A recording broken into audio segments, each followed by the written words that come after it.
Hey guys, Carlo here. Welcome to my watch vlog. This is my dedicated space to anything and everything watches in my ongoing horology beginner's journey. That's a really long intro. Anyway, if there is one brand that I am excited to try out, it's Tissot. Why? Because they just bombard you with so many ads on Facebook here in the Philippines. I keep seeing their ads. I see the video of James Deacon talking about different Tissot watches. And I've known for a while now that when it comes to Tissot, they have a lot of great Swiss-made, more affordable watches within the, I don't know, like $300 to $500 price range, just around 15 to 30,000 pesos. So, you know what's amazing? Sometimes when you just think about it, keep thinking about it, it suddenly just falls into place and it happens because the awesome people of Tissot Philippines actually sent over a watch that we will unbox, take a closer look at, and enjoy. Oh, di ba panalo? Oh, di ba panalo? That's Tagalog for win, something like that. So yeah, this is the Tissot Heritage 1973 with the blue dial and the brown strap. We'll check it out together. Let's go.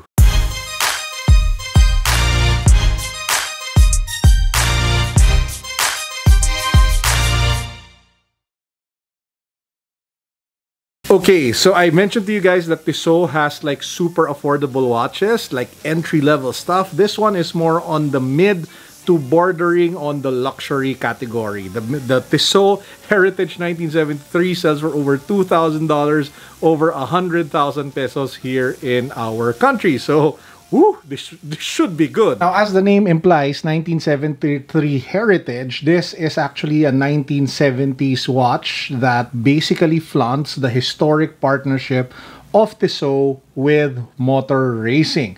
So this one, they have a partnership with the Kessel Classics racing team. I'm not, to be honest, like a big racing fan, so I wouldn't be able to talk to you credibly about that topic, but it does have that 1970s racing vibe.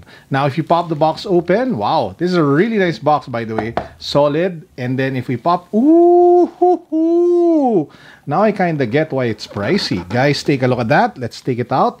This is it. This is the Tissot Heritage 1973 with a really nice looking blue dial. You have the orange accents. You have the 3 sub-dials.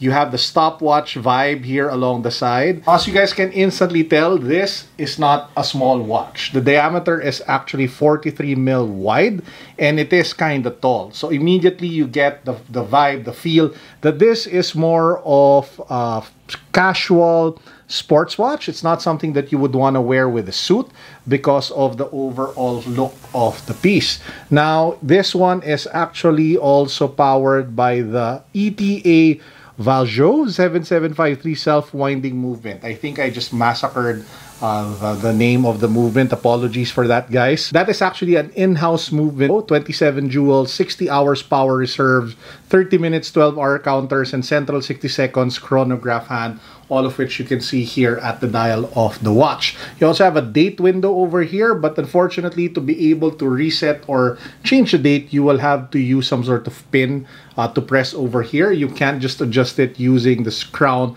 that you find on the 3 o'clock position of the watch. And speaking of the chronograph function, all you have to do is to press this once, and then you will see that big chronograph hand, the one with the orange accents, start to move. Press it another time to stop. And then if you press this one, it resets to the 12 o'clock position. The crystal is a dome scratch-resistant sapphire crystal with anti-reflective coating, so it won't get dings or nicks easily. And it actually has a see-through case back over here, but this one is mineral crystal. So make sure that you do not bash this particular crystal in different places because it can get scratches. Now, if you take a look at the shape of the watch, it kind of looks like a pillow curved a bit on the edges, and it actually sits very well on my wrist. So I do have an 8-inch wrist, so it is slightly bigger compared to a lot of you. But to me, man, this one looks nice. Take a look at that, guys.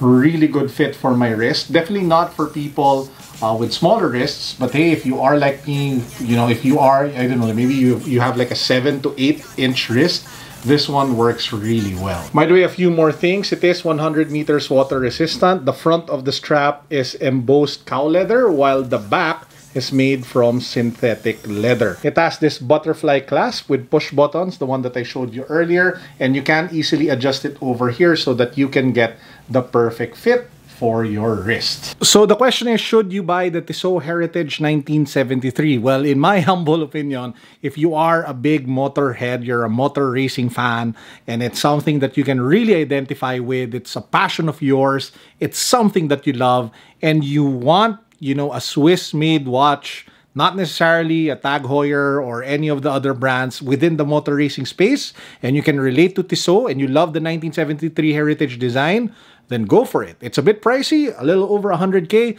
but hey, if it's something that you can totally vibe with and it's something that you want to have on your wrist, and if you can afford it, then why not? Let me just take this opportunity to give Tissot Philippines a huge shout out. Thank you for sending this watch over. I am excited to discover your brand more, to know more about the watches that you guys have, and I'm looking forward to reviewing more Tissot watches in the future. And with that said, guys, I hope you enjoyed this quick vlog for today. More to come within the week. Keep on watching.